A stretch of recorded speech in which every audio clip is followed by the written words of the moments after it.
hope I can keep my time. I have this tendency, as you said, being a semi-academic, I tend to, I may have to make a big effort to stay within my time. Okay.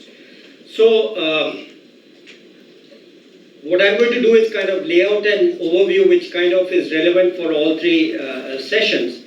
So I'm going to start with this issue of manufacturing, production and trade, because that is really the context. It often comes up in the context of industry, manufacturing versus services and all that. So how and why India differs from the world, I'll start with that. Basically, it's policy weakness and errors which have improved over time. So we'll say a little bit on the improvements. Oops, what happened? Somebody touched something. I didn't. Touch किया कुछ? ये वाला. This one. Ah, okay. So, oops, ये क्या हो रहा है? ये कुछ stuck है? नहीं, अपने आप ही flash कर रहा है. ठीक है. Okay. CEO has mentioned the changes, but I will start with the geoeconomics, the demography, and then say a little bit of the geopolitical and the PRC challenge and opportunity, and finally a little bit on the trade and industrial policy, which is, in a sense, this is the last opportunity for labor-intensive manufacturing, production and export, and we really don't want to miss it. So, if you look at global history, everywhere in the world, manufacturing share in both GDP, in value added and employment, kind of rose, peaked and then declined. So whether it's Southeast Asia, Europe or Latin America, the interesting difference is the Southeast Asian peak was higher and later than others, and Latin America was lower and earlier than others. And we tend to compare with Southeast Asia and we look very bad. If you look at the Indian manufacturing in this long-term perspective, it's actually rose and plateau. So these little things are, we are coming down or we are going up, are little waves on this long historical type of perspective. So what was the reason? Very quickly, I think most of you experts know, but maybe some need to be reminded. Import protection basically proved to be pro-capital intensive. SSI reservation, which supposedly was to preserve the small-scale sector, had the opposite effect and turned out to be anti-FDI. And as you heard and you know, FDI is critical to all this. And labor laws, everybody knows about, and kind of a pro-rural agricultural, anti-urban industrial bias, which is kind of political. Before I go on to those things, I want to mention some of the policy reforms, basically because too many people in India don't seem to really focus on them or know about them. I think the whole environment has been transformed by the reforms that have happened in the last decade and more. But we can't keep going backwards. I mentioned some of the earlier ones. So policy and institutional reforms have covered every product and service and opened up for private and FDI competition, whether it's defense, space, atomic energy, agriculture, things which you would not have thought of earlier, drones, mapping, etc. So systematically, every product and service is being opened up. Factor markets, of course, everybody knows about the capital. The labor 4 codes are in process and will happen, hopefully next year. This is again a process which people don't understand. It's on the concurrent list and you have to have the concurrence of all the states before you can implement it in all the states. So that's a process which is going on. And of course, entrepreneurship, startup, management, technology, etc. Everywhere, all the factors are being addressed. Public sector reforms, IBC, MPC, which most of you had, tax reform, and the strategic industry policy. Again, I don't think it's been fully appreciated. People always focus on the last element, privatization. Okay, some things were said, this will be privatized. In the next few, it hasn't happened. But you don't understand, I have been in this game, as Prabhakar here said, for a long time. This is a huge change. I mean, we could not have imagined it, 10, 20 years ago. So things will happen. The policy is saying things will happen. Bureaucratic reform, everybody knows. Social welfare, I won't get into because it's not directly related. And everybody is familiar with the infrastructure, the multimodal PPP, etc., which has happened. Again, one small fact which you may not be familiar with, the turnaround in ports is incredible. When I was in government, we used to talk about 4 weeks of turnaround time. Now we are talking about 4 days and 4 hours. This is the change which has happened because of all these policy reforms. Okay, the second point, which is the new opportunities, very quickly, the 2 aspects. One is, of course, economic, which is the demography. So global and Indian demography is a huge element of this.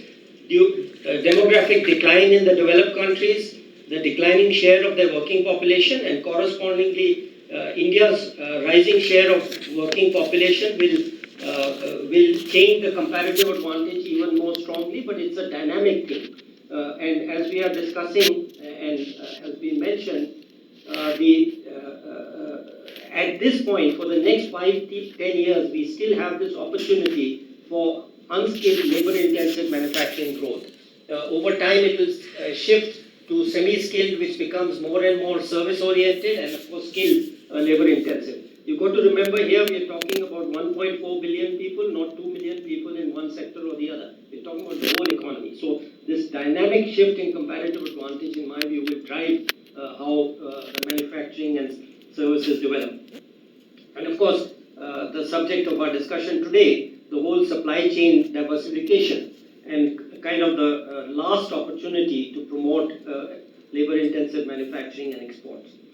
The geopolitics, again, you may be familiar with, but it's useful to keep it down, put it for record, because there's some interesting facts which people may not be aware. Of course, it all starts with deep and broad technology theft, and so in my personal view, high-tech decoupling is going to happen. It's inevitable, and I think we should prepare for it. Again, don't take this as government policy, but I'm telling you my judgment based on my experience. The second thing which people are not aware of, how deep the export monopoly of the PRC is. So some examples here, in 4-digit telecom equipment, EDP and office equipment, they have 40% of the world market. And of course, if you go down to 6 and 8-digit, 10-digit levels, which I hope some of you will do and inform me, which I haven't done, it will be much deeper. Textile 47%, clothing 32%. So again, in my judgment, partial economic decoupling, whether you call it de-risking, etc., is going to happen, because this is kind of the basic element of what we learn in portfolio management. You cannot have such a large proportion of your imports in one country. It just, as I think the foreign minister said in the US, you have an antitrust law, we have anti-monopoly law, but we were never bothered about this. It's amazing. You have a little problem internally and you go after these people, but you never bothered about this huge monopoly. So that's no longer going to be true. Finally, just 2 slides on trade and industrial policy. So basically, some of this is happening. Some you can see, put it as my views, which I would like all of you to consider. It's what I call a dualistic trade policy. The government doesn't call it, so please distinguish that. And I'm not sure how much government has adopted it, but it kind of overlaps in a way. So that is, one kind of policy for China, which we mentioned why earlier, the 2 reasons, and one for the rest of the world, and particularly the developed countries. So the FTAs are very deliberate, and it is to solve this problem, which CEO has mentioned, which Prabhakar also has mentioned, that MNCs anchored supply chains are 2/3 of global trade. We are completely out of it.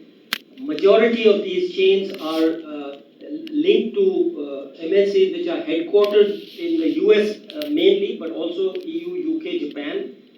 So unless we have the FTAs with US and EU, for example, the competitive advantages with countries like Vietnam and Bangladesh who have an FTA with EU. I mean, first, when I learnt of this 12.5% advantage, I was shocked.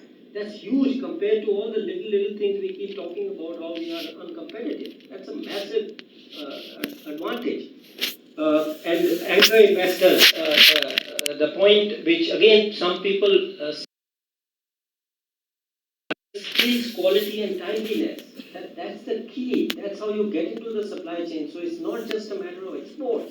It's your whole system which will be transformed by this. And MSMEs become relevant here because they are the ones who need this. The large companies can do this themselves, but the MSMEs have get a big advantage by being a part of these chains.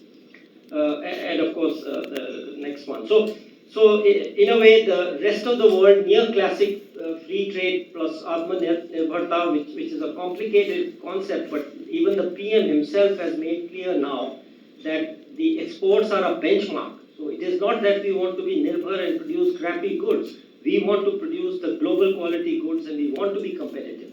The issue which experts like you have to think about is how do we get there? That's always difficult. It's complicated. Yeah, can you keep it for a minute? Because on this slide. Yeah. So near okay, and PLI is just an element. The way I look at it, it is a capital subsidy to get to minimum efficient sale. Okay, what's the question? Yeah, no harm. If you just this 12.5 is very shocking. Is it just logistics or something else? This is the FTA advantage that Vietnam has on electronic goods, very specifically. Okay, the rest you folks can find out, and please, there's no discussion right now, that's later. We will have all these discussions. And finally, the SMEs, I think it's very important. Skip the corporate part, which is fine, but the small and medium, from our perspective now, the government's perspective, they are critical for inclusive growth and employment. They will also be part of the supply chains of domestic corporates, not just the MNCs. And they tend to serve the middle class and lower middle consumers, which is good. So there will be some specialization. We can't evade this issue and say, which is why I'm giving this slide, that we have to think of how best to, and niche exports, again, and maybe handmade crafts, unique products, whatever. And the key point which relates to what I said earlier is the basic education, job skills and managerial skills. This is the important thing which it happens that I'm also dealing with employment and skilling. So it's a very important issue in my view. And finally, tax reform and simplification is much more critical for SMEs than for large companies. And we've done some corporate reform. We have done reform of GST. But that whole complex of taxes actually has a big impact on their competitiveness. With that, let me end and I hand it over to Prabhakar. Thank you. Thank you so much, sir, for an excellent keynote address. I think you almost covered that.